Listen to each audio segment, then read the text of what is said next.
حي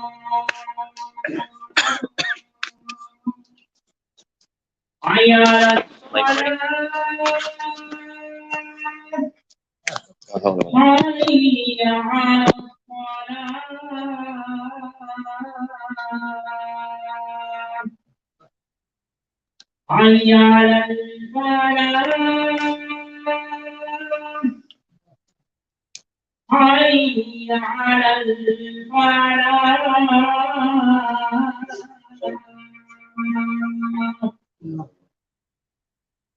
الله أكبر الله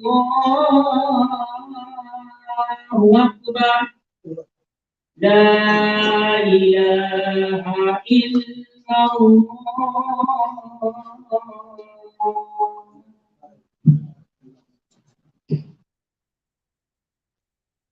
الحمد لله نحمده ونستعينه ونستغفره ونعوذ بالله من شرور أنفسنا ومن سيئات أعمالنا من يهده الله فلا مضل له ومن يضلل فلا هادي له وأشهد أن لا إله إلا الله وأشهد أن محمدا عبده ورسوله. أما بعد فقال الله تعالى: يا أيها الذين آمنوا اتقوا الله حق تقاته ولا تموتن إلا وأنتم مسلمون. يا أيها الناس اتقوا ربكم الذي خلقكم من نفس واحدة وخلق منها زوجها وبث منهما رجالا كثيرا ونساء واتقوا الله الذي تساءلون به والأرحام إن الله كان عليكم رقيبا. يا أيها الذين آمنوا اتقوا الله وقولوا قولا سديدا يصلح لكم أعمالكم ويغفر لكم ذنوبكم ومن يطع الله ورسوله فقد فاز فوزا عظيما.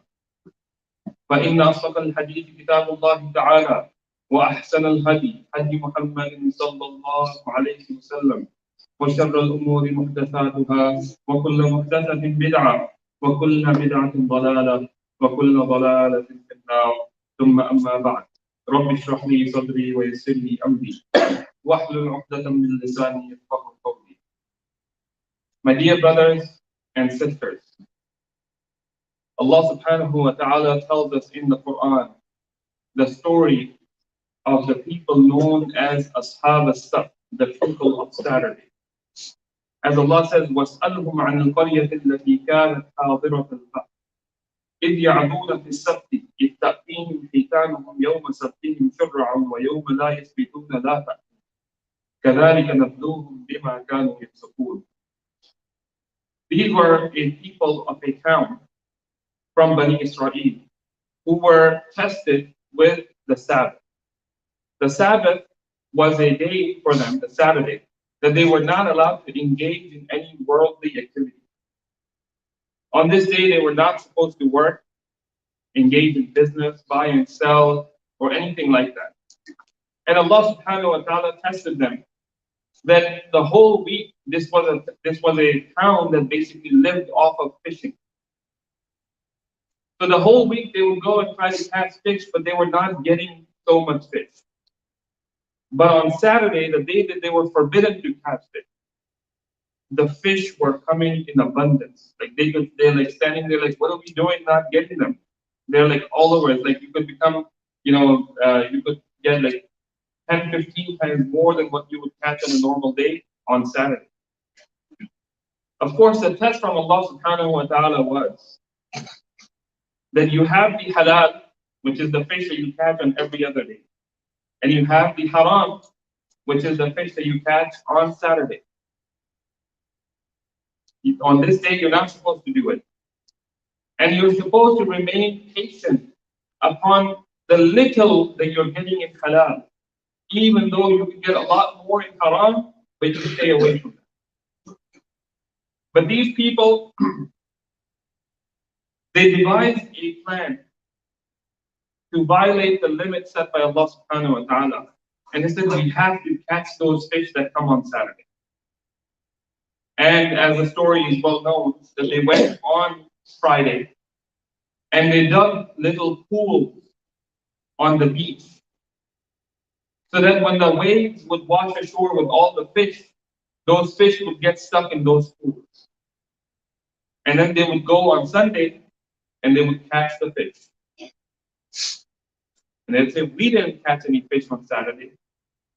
Although what they were really trying to do was trying to fool Allah subhanahu wa ta'ala. Now, it's important to understand that we have not been given the details of this command for them. That were they told by their prophet, because remember that Bani Israel, up until Isa alayhi salam, they were always accompanied by a prophet. So, my assumption is that their prophet must have told them, don't even worry about trying to come up with a plan to go after the fish on Saturday. Because technically they would say that we didn't do anything on Saturday. We engaged in worship. Whatever we're doing on Friday and Sunday. But that what is not being said is perhaps that there was a command that don't even try to do this. Live with what Allah has given you in the other days and don't try to go after what's on Saturday. So they devised this plan and they started to catch a lot of this fish on Saturday, which they were retrieving on Sunday. So then Allah subhanahu wa ta'ala tells us that this town is divided up into three groups of people. There was the group that was actually going and catching the fish. And there was a group that said, this is wrong. What you are doing will bring about the punishment of Allah. But they did not engage this first group of people. So let them do what they're doing, Allah will destroy them. Just mind your own business. And then there was a third group of people, a small group of idealistic people who said, no, we have to warn these people. And they would go and they would tell them that what you are doing will bring about the punishment of Allah. You need to stop doing that. So Allah subhanahu wa ta'ala tells us the conversation between the group 2 and group 3. He says, وَإِذْ قَالَتْ أُمَّةٌ مِّنْهُمْ لِمَ تَعِظُونَ قَوْمًا اللَّهُ مُهْلِكُهُمْ أَوْ مُعَذِّبُهُمْ عَذَابًا شَدِيدًا. So when a community from among them, a group from among them said, why do you preach to a people whom Allah is about to destroy or punish with a severe torment? They're saying these people are about to be destroyed. Why are you wasting your time with them? So they said, قَالُوا مَعْذِرَةً إِلَىٰ رَبِّكُمْ وَلَعَلَّهُمْ يَتَّقُونَ. They said that in order to be free from guilt before your Lord, we are creating an excuse for ourselves. وَلَعَلَّهُمْ يَتَّقُونَ, and perhaps they may fear Allah. They said that the reason why we are doing it is because we understand that it's our obligation to not remain silent when we see bad happening in front of us. So the first thing is that we are creating an excuse so that, Ya Allah, we tried. You are the witness, we tried. And number 2 is that we're not losing all the hope. We're not completely nihilistic. But we are hoping, perhaps, لَعَلَّهُمْ يَتَّقُونَ, maybe they will listen. You never know, right? You are supposed to do the best job that you can in preaching, in teaching, in educating. And even though you might think that this person will never believe, this person will never accept, this person will never change, you don't know the answer to that. Allah subhanahu wa ta'ala knows. I remember one of our teachers, he told us a story. He said that they were at a rally and they were handing out flyers about Islam. And a man passed by them. And this man was covered in tattoos. And covered in, what do you call them? Piercings, right? All types of weird piercings, crazy hairstyle, color, and all that type of weird stuff going on. And everybody looks at this guy, they're like, this guy is never going to believe. He's so deep into this stuff. But this one brother, he said, you know what? You never know. He's just standing there in front of him with a flyer. And the man walks by and he takes that flyer. And they're watching him. He's walking away. And he opens the flyer and he's reading as he's walking away. The man that no one believes that he would even benefit from this. In fact, he went down and he stopped. And they said, oh my God, this guy's going to come and start fighting with us. And the man came back, and they're all getting ready for, like, maybe there's gonna be a fight or something that this guy is gonna pick on us. And he comes back and he says, "How do I become Muslim? How do I become Muslim?"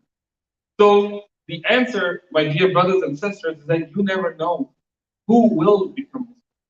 You never know who will accept. Our job is to get the message out in the best possible manner.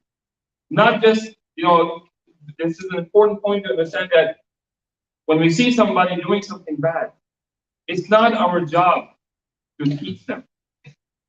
Our job is to teach them in the best possible, with hikmah, in a way that it will be beneficial to them, in a way that, sometimes we have to understand that somebody is doing something bad. If you come and tell him, he will not accept it from you. But if his friend comes and tells him, he may accept it from him. So in this case, your job is not to talk to the man who you know that is going to probably say, "Who are you to tell me?" But actually maybe go talk to his friend and say, "Hey, I'd like to, bring this point up with your friend, but I think that he will accept it from you." You see this in the example of the Prophet ﷺ, that from among the 10 people given the glad tidings of Jannah, five of them, five of the earliest Muslims, they did not become Muslim at the hand of the Prophet ﷺ. They became Muslim at the hand of their friend, whose name was Abu Bakr as-Siddiq. So the Prophet went to his friend Abu Bakr, and then Abu Bakr went to his friend Talha, and he went to his friend Zubayr, and he went to his friend Uthman. And these people, they are becoming Muslim from the da'wah of Abu Bakr. So the way we talk and who is the one that's talking, all of these things really matter. So we try our best. So these people, they said, لَعَلَّهُمْ يَتَّقُونَ, perhaps they may have taqwa. Perhaps they may listen. So the first group spoke out against the disobedience that was taking place for two reasons. This group, obviously we mentioned that. So then Allah subhanahu wa ta'ala says, فَلَمَّا نَسُوا مَا ذُكِّرُوا بِهِ أَنْجَيْنَا الَّذِينَ يَنْهَوْنَ عَنِ السُّوءِ وَأَخَذْنَا الَّذِينَ ظَلَمُوا بِعَذَابٍ بَئِيسٍ بِمَا كَانُوا يَفْسُقُونَ فَلَمَّا عَتَوْا عَمَّا نُهُوا عَنْهُ قُلْنَا لَهُمْ كُونُوا قِرَدَةً خَاسِئِينَ. So when they forgot the reminder that had been given to them, we rescued those who forbade evil. So out of the three groups, Allah subhanahu wa ta'ala only saved the group that was forbidding the evil, that was telling them, don't do it, this is wrong. But then what does Allah say about the second group that was recognizing it to be bad, but not saying anything? وَأَخَذْنَا الَّذِينَ ظَلَمُوا. And we seized those who did wrong with a severe torment because they used to rebel against Allah's command. So when they exceeded the limits of what they were prohibited, we said to them, "Be you monkeys, despised and rejected." So Allah subhanahu wa ta'ala punished even those people who were silent in front of him. My dear brothers and sisters, it is of course human nature for people to be wanting to do good or wanting to do evil. But as Muslims, Allah subhanahu wa ta'ala has given us a mission to remain firm on doing good. And not only just doing good ourselves, but to go out in society and deal with people and encourage them to do good as well.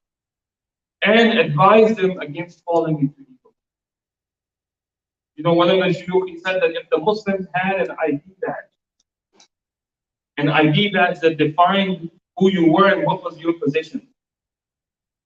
He said that look what Allah subhanahu wa ta'ala says your position. He says, كنتم خير أمة أخرجت للناس تأمرون بالمعروف وتنهون عن المنكر وتؤمنون.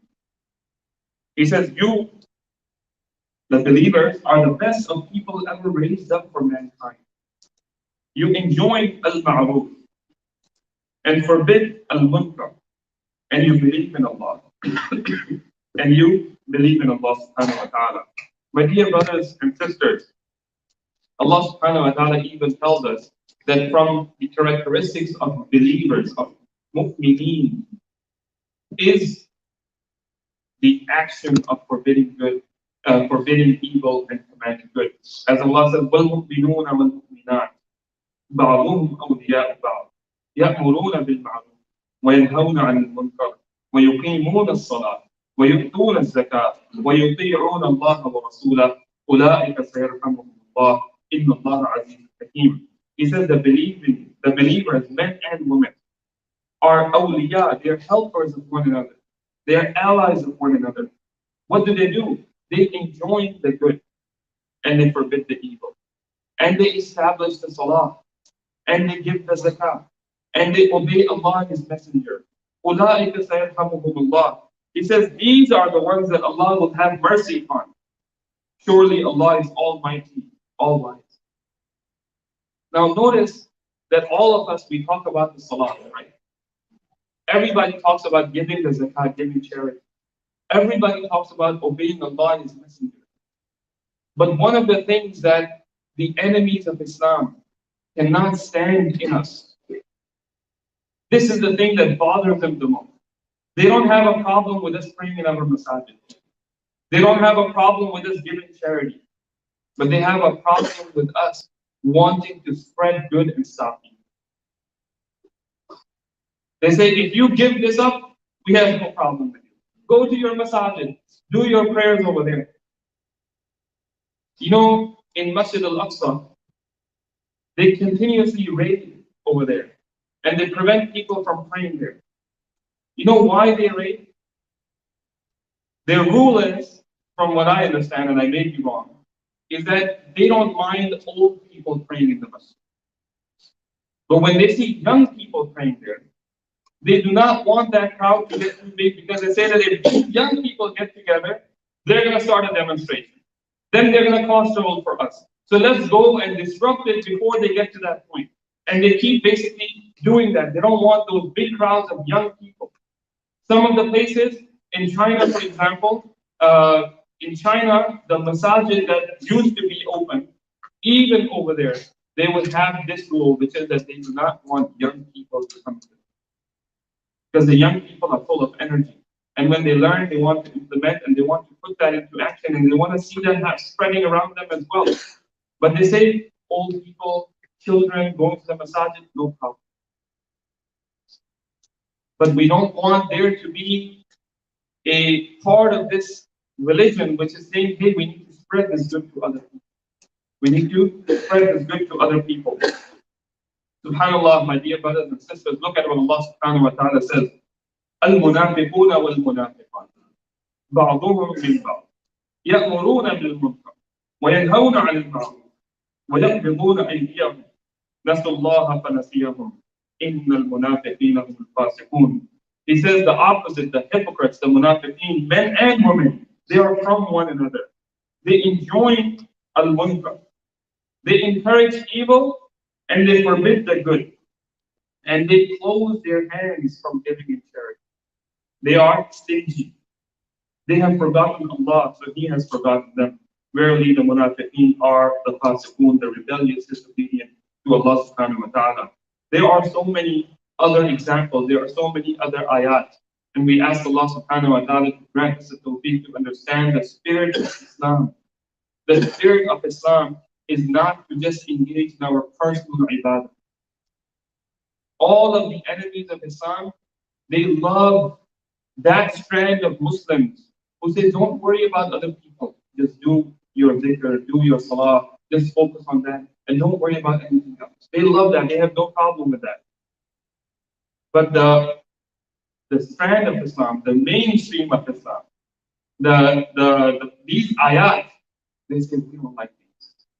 We have to cleanse. Even some of the countries, they basically, in their madrasas, the government basically cleans out certain ayat from the curriculum in their schools and their madaris.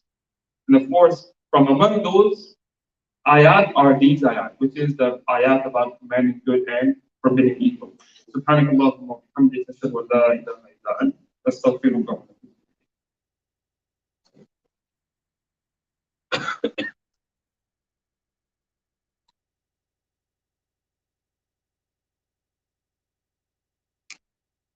الحمد لله الحمد لله رب العالمين والصلاة والسلام على نبينا محمد وعلى آله وأصحابه أجمعين.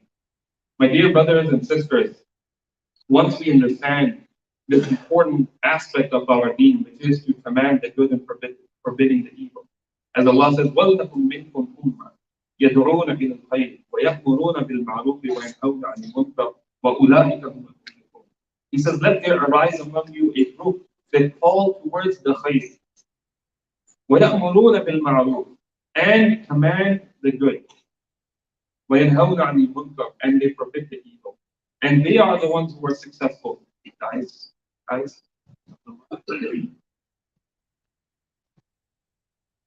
So once we internalize this revolutionary spirit, it's very important for us to understand to not walk away with only this part of the ayat.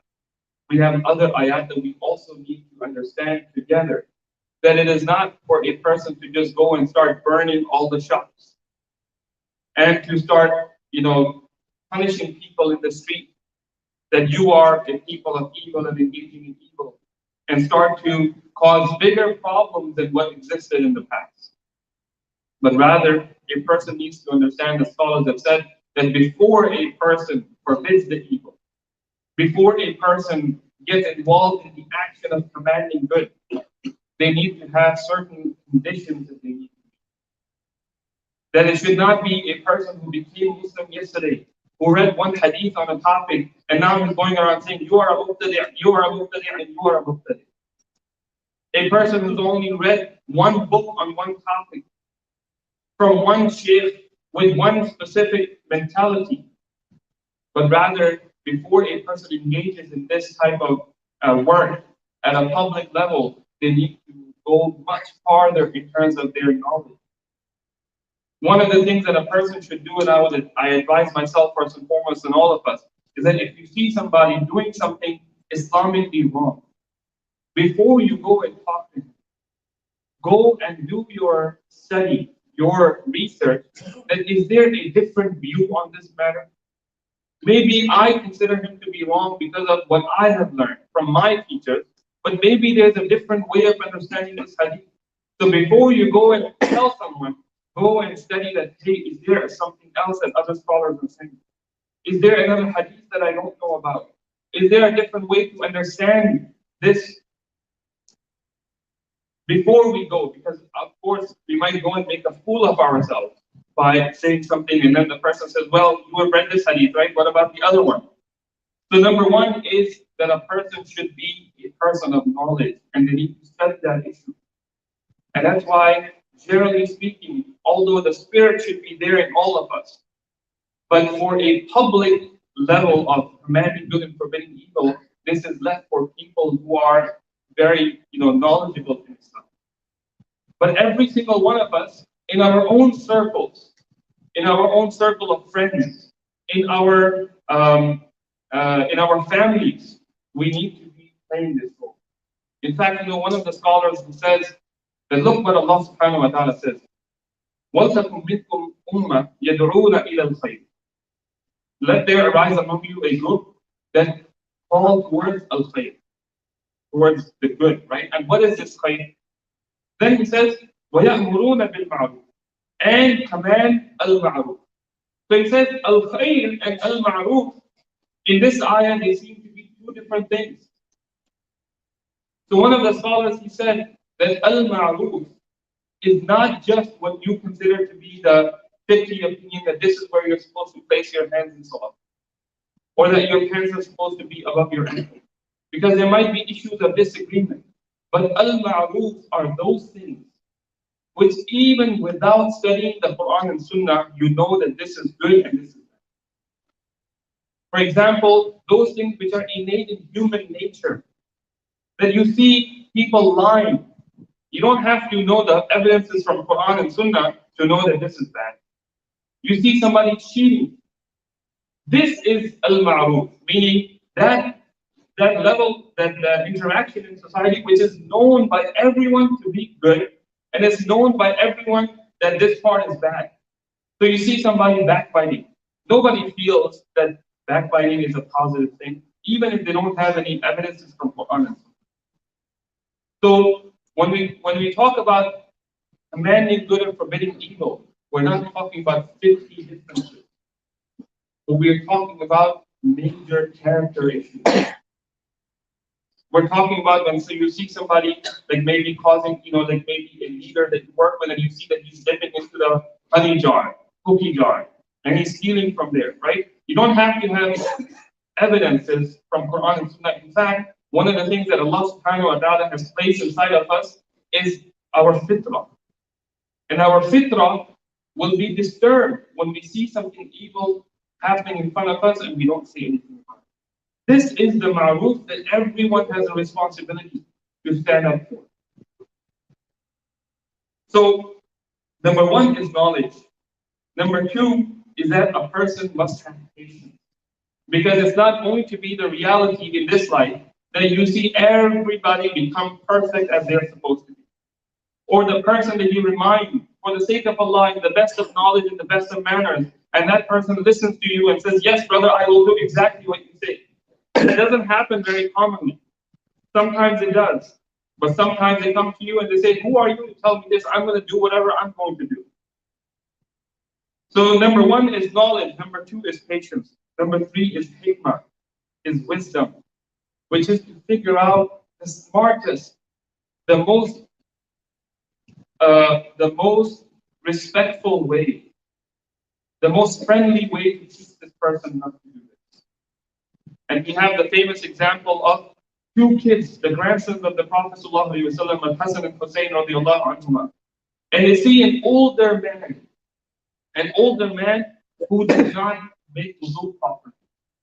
And of course, we all know that if a little kid, 7 or 8-year-old kid, sees an old uncle with white beard and says, Uncle, you don't know how to make wudu properly? That uncle is going to be like, come here. I'm going to teach you how to make wudu.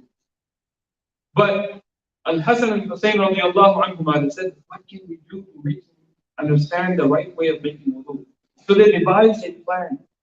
They said, okay, let's do this. We're going to go. They went to the uncle. And they said, Uncle, me and my brother, we are competing with each other to see who makes better wudu. Can you be a judge for us? They didn't tell him, your wudu is wrong. And we are here to teach you. They said, can you be a judge for us? So he said, okay, I'll be a judge for you. It's going to take 2 minutes. So they went, and when they started making wudu, they really, really stressed the parts where he was wrong. But they're not saying it to him, they're just doing that, like he's missing his, elbows. So they're really stressing it in front of him, showing it to him, doing their feet. And then this man is standing. Now, see, he hasn't been disrespected, right? So then, after they're done, before they say anything to him, he said, you have taught me how to make. I didn't even know how to make wudu like this. This is hikmah. A lot of times when you see somebody doing something, it may be best to not say anything at that point. But rather think about, okay, who is this brother? Where is he coming from? Get some intelligence about them. Then what is the reason why he's doing it? Maybe he has no idea about it. Maybe he just became Muslim like last week, and we have no idea. He just happened to have a really big beard. So somebody is assuming he has such a big beard, he should be a Muslim, he should know this, but he doesn't know some of the basic things. Don't assume, but rather take your time and come up with a wise way to address that issue. Number 4 is kindness to those whom you are advising. Kindness. If you see somebody saying something, maybe they're not standing properly or they're not sitting properly in salah, and you just go and tell them, brother, this is the wrong way of praying. You don't know how to sit properly in salah. But actually, the kind way would be saying that, hey, do you have any type of issues in your foot that you sit this way and not that way? Maybe he does. Maybe he has an injury and he's not able to sit properly according to the way that you're supposed to sit. And that's why he's sitting. To have kindness towards them, give them time. And number 4 is that they should be just and not forgetting all the good that that person may have done elsewhere. Right? This person maybe is making one mistake, but that doesn't mean that you say this person is a muqtadi', he's a misguided person, he's so evil. But look at all the other good that he has done. and advise him on this one thing that he's missing out on. But still, that doesn't mean that you don't respect him anymore. You don't appreciate all the good that he's done. Because when we do that, then actually the shaitan is whispering in the back, right? He's saying, look, these people, they don't appreciate anything you do. All the good that you did went out. We have the example of the companion Hatib ibn Abi Balta'a, who made one very serious mistake. And that serious mistake was something which Umar radiallahu anhu said, Ya Rasulullah, give me permission to finish this munafiq. And the Prophet said, no, Ya Umar, he's a Badr. He's a companion who was there in Badr. We cannot overlook all the good that he did in the past for this one mistake that he made. The Prophet ﷺ forgave him, but of course, stopped whatever he was trying to do. My dear brothers and sisters, very quickly, there are many different ways to teach somebody and command the good and forbid the evil. With an encouraging speech or lecture, if you are in that position, in addressing the audience generally, or giving them like a little booklet that highlighting what needs to be encouraged, or with an Islamic like a lecture. These are like old notes, we don't have kids anymore. Sending them a quick link, or maybe a clipping that you have from a magazine and you give it to them, basically in different ways, instead of just saying, brother, you are wrong, you need to fix this. We ask Allah subhanahu wa ta'ala to grant us the tawfiq to be among the people who command the good and forbid the evil. We ask Allah subhanahu wa ta'ala to make us from among the people who truly live up to the definition that Allah has given us, kuntum khayra ummah, that you are the best of people that has been brought forth for mankind. إن الله وملائكته يصلون على النبي يا أيها الذين آمنوا صلوا عليه وسلموا تسليما. اللهم صل على سيدنا ومولانا محمد نبيك وعبدك ورسولك. اللهم صل عليه وعلى آله وأصحابه وأزواجه وذرياته أجمعين ومن تبعهم بإحسان إلى يوم الدين. وقال ربكم ادعوني أستجب لكم إن الذين يستكبرون عن عبادتي سيدخلون جهنم داخلين. اللهم ربنا تقبل منا إنك أنت السميع العليم وتب علينا إنك أنت التواب الرحيم. اللهم ربنا آتنا في الدنيا حسنة وفي الآخرة حسنة وقنا عذاب النار. اللهم ربنا آتنا في الدنيا حسنة وفي الآخرة حسنة وقنا عذاب النار. اللهم إنا نسألك علما نافعا ورزقا طيبا واسعا وعملا متقبلا. اللهم انصر الإسلام والمسلمين. اللهم انصر الإسلام والمسلمين. اللهم انصر الإسلام والمسلمين. سبحان ربك رب العزة عما يصفون وسلام على المرسلين والحمد لله رب العالمين. أقيموا الصلاة.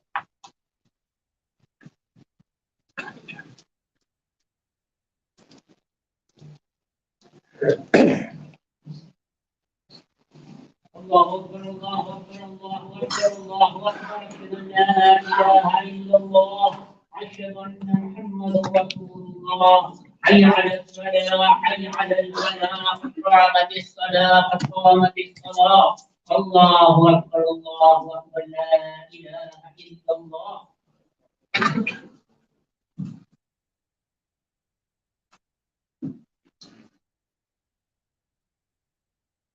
الله أكبر.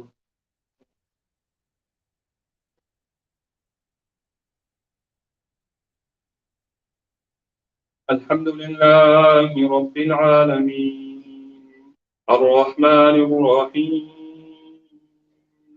مالك يوم الدين إياك نعبد وإياك نستعين اهدنا الصراط المستقيم صراط الذين أنعمت عليهم غير المغضوب عليهم ولا الضالين.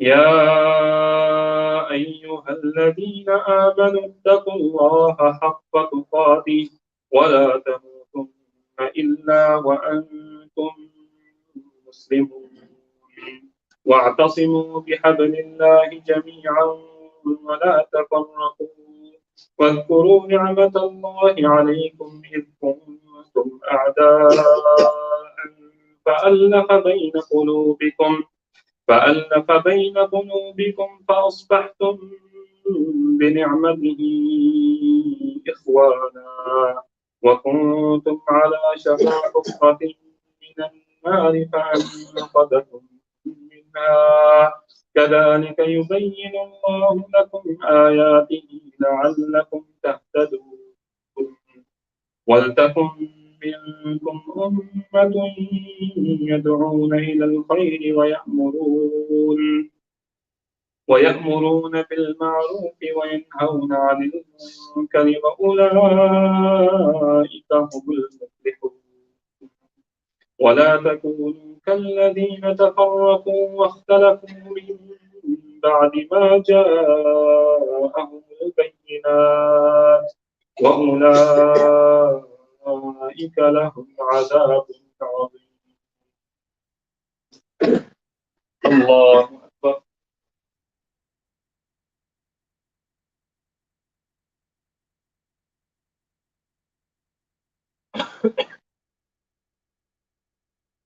سمع الله لمن حمده. الله أكبر.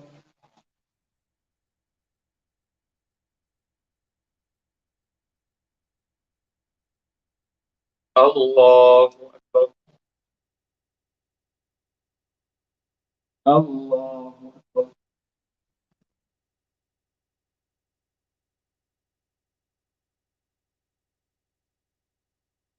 الله أكبر.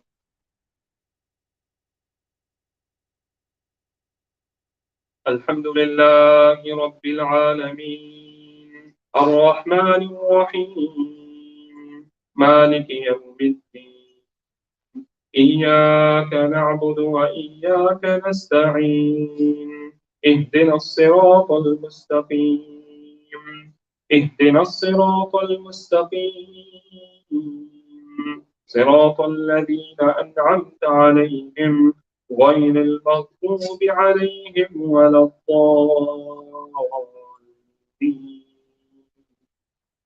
آمين.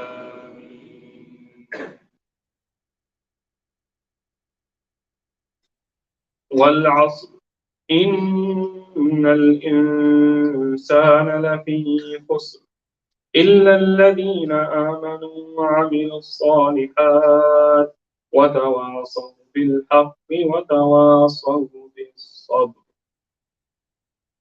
الله أكبر.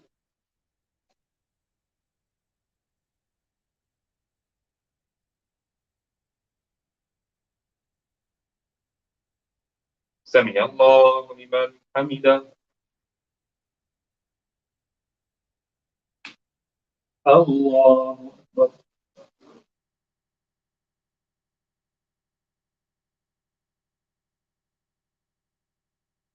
الله أكبر.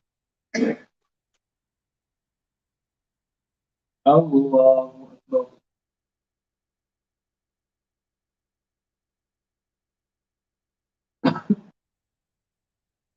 الله أكبر.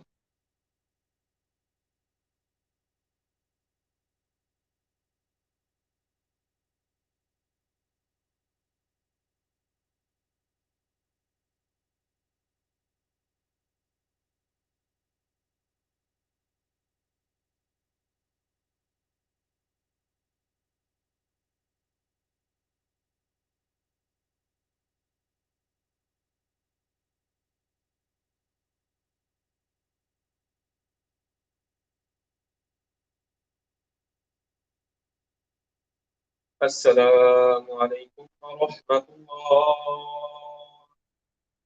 السلام عليكم ورحمة الله.